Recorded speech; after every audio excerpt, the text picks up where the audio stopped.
Romanos capítulo 2, versículo 25 em diante. Diz assim a palavra de Deus. Porque a circuncisão tem valor se praticares a lei. Se és, porém, transgressor da lei, a tua circuncisão já se tornou incircuncisão. Se, pois, a incircuncisão observa os preceitos da lei, não será ela, porventura, considerada como circuncisão? E se aquele que é incircunciso por natureza cumpre a lei, certamente ele te julgará a ti, que não obstante a letra e a circuncisão, és transgressor da lei. Porque não é judeu quem o é apenas exteriormente, nem circuncisão a que é somente na carne. Porém, judeu é aquele que o é interiormente, e circuncisão a que é do coração, no espírito, não segundo a letra, e cujo louvor não procede dos homens, mas de Deus. Meus irmãos, o apóstolo Paulo tem aqui argumentado nessa parte inicial da sua carta a respeito da condição de todos os homens, o fato de serem pecadores. Isso vai ficar bem mais claro quando ele chegar na conclusão aqui no capítulo 3. Ele está mostrando que judeus e gentios, ou judeus e gregos, eles estão no mesmo patamar diante de Deus. Não, os privilégios que eventualmente os judeus tenham, e a gente vai ver isso inclusive também no capítulo 3, já vimos um pouquinho no trecho anterior, quando fala que eles conhecem a verdade, eles têm a lei, etc. As vantagens que eventualmente os judeus tenham não os colocam numa posição de garantia diante de Deus. Eles, na verdade, estão no mesmo patamar dos gregos. Eles não têm do que se gloriar em si mesmos.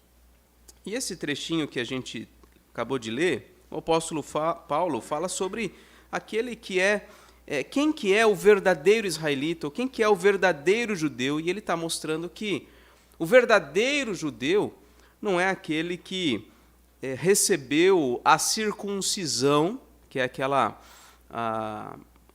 marca na carne do homem, aquele que recebeu o corte do seu prepúcio e tem o sinal da aliança, não é o verdadeiro israelita em si mesmo. Da mesma forma, não é o verdadeiro judeu, não é só porque ele se auto-identifica como judeu. Não, tem outras coisas que sinalizam mais, ou melhor, do que essas coisas externas. Ele diz assim, olha, a circuncisão só tem valor se vocês praticarem a lei.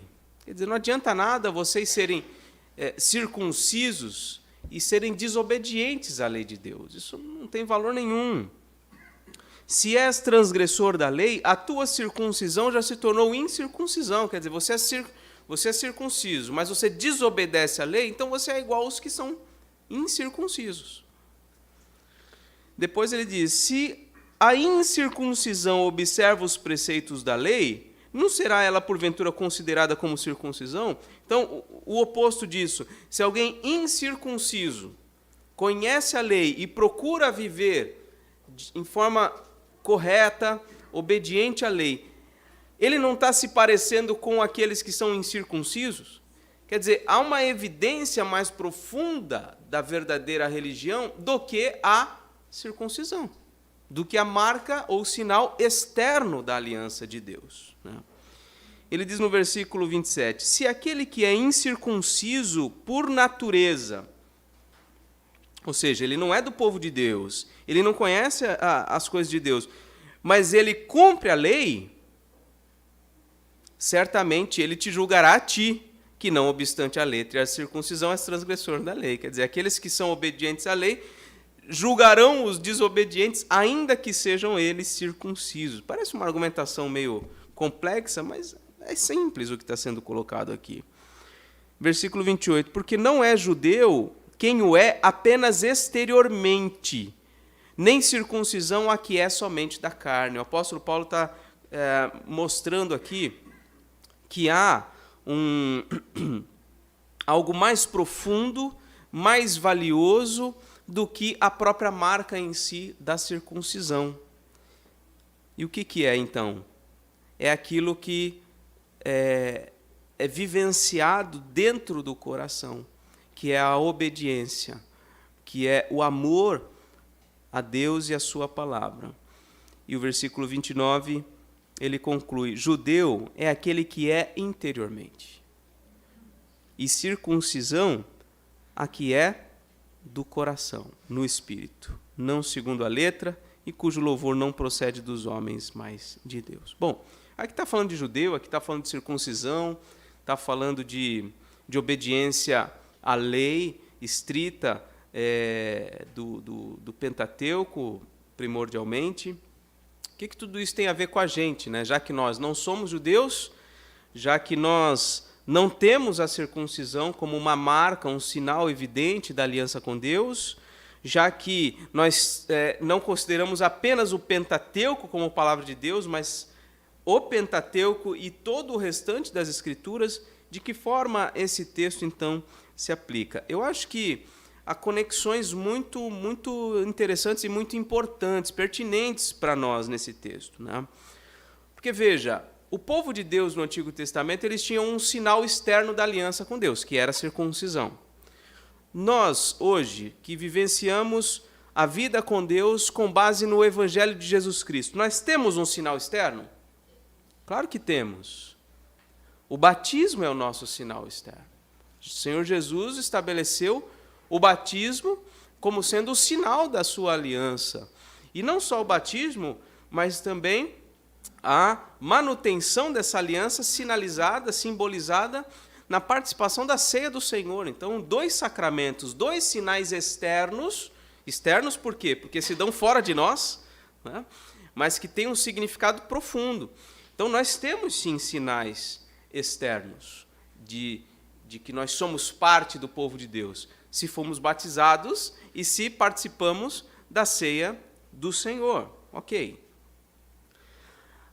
Outra coisa que os judeus se gloriavam era do próprio título de serem judeus. Quer dizer, o fato deles se identificarem como judeus, isso já lhes dava a sensação de segurança, né? É mais ou menos como a gente vê hoje em dia, muitas pessoas que se identificam como católicos, mas não têm nenhuma vida próxima da igreja, mas eles acreditam que esse título, o fato deles se identificarem como católicos, isso já lhes garante alguma coisa.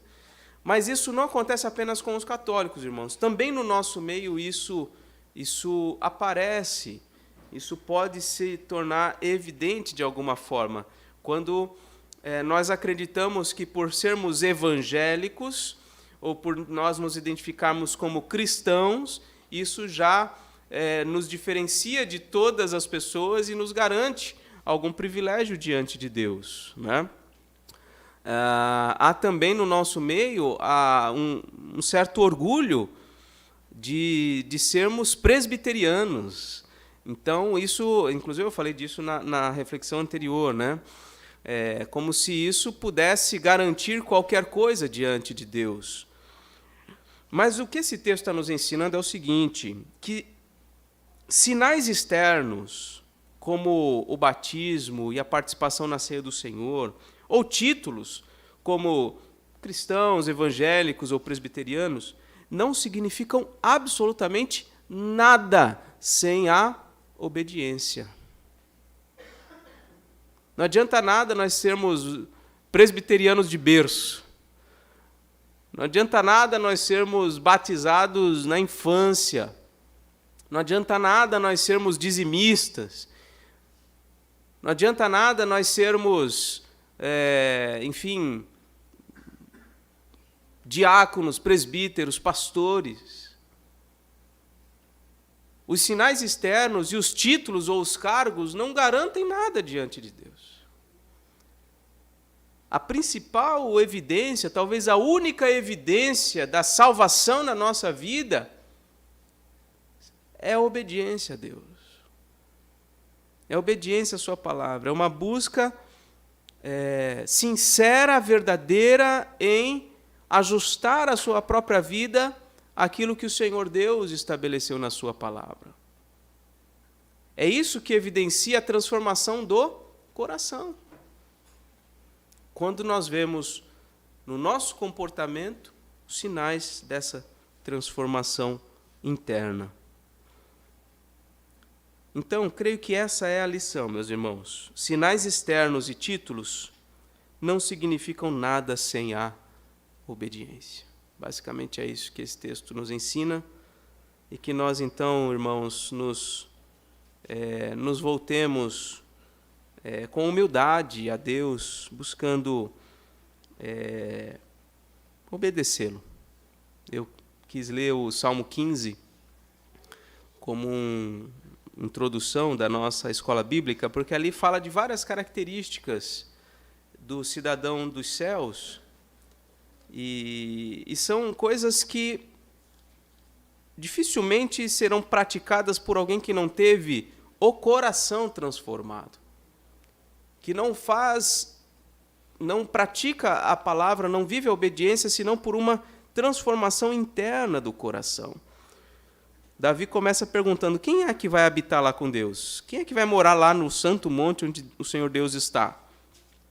O que vive com integridade, que pratica a justiça, que de coração fala a verdade, que não difama com a língua, não faz mal ao próximo, nem lança injúria contra o seu vizinho, o que a seus olhos tem por desprezível ao réprobo, mas honra os que temem ao Senhor, o que jura com dano próprio não se retrata, o que não empresta o seu dinheiro com usura, nem aceita suborno contra o inocente, quem deste modo procede não será jamais abalado.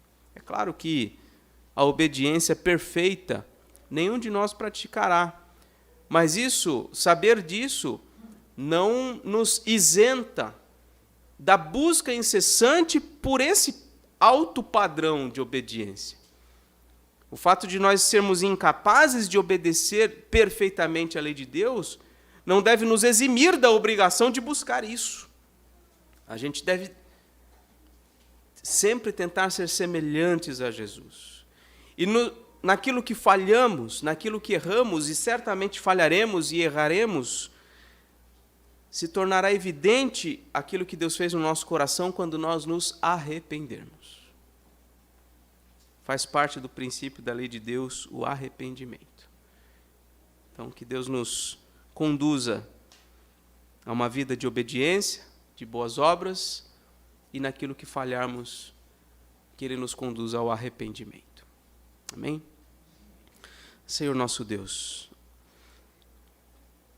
nos perdoa se eventualmente nós confiamos demais nos sinais externos que nos identificam com o teu povo, como o batismo, a Santa Ceia, ou mesmo a assiduidade na tua casa, cargos, enfim. Nos perdoa, Senhor, se temos confiado nessas coisas, Pai, porque, na verdade, o que nós mais precisamos buscar é te obedecer. O maior sinal que podemos dar acerca, ó Deus, da salvação na nossa vida é a obediência ao Senhor. Dá-nos, Senhor, o prazer de te obedecer, a alegria de te obedecer. Nos ajuda, Pai, a nos assemelharmos a este cidadão dos céus descrito no Salmo de número 15, que é, em essência, a pessoa do nosso Salvador Jesus Cristo. Dá-nos, ó Deus, cada vez maior condições de nos assemelharmos a Ele, Pai. E naquilo que falharmos, ó Deus, dá-nos o arrependimento sincero. E dá-nos o perdão, Senhor.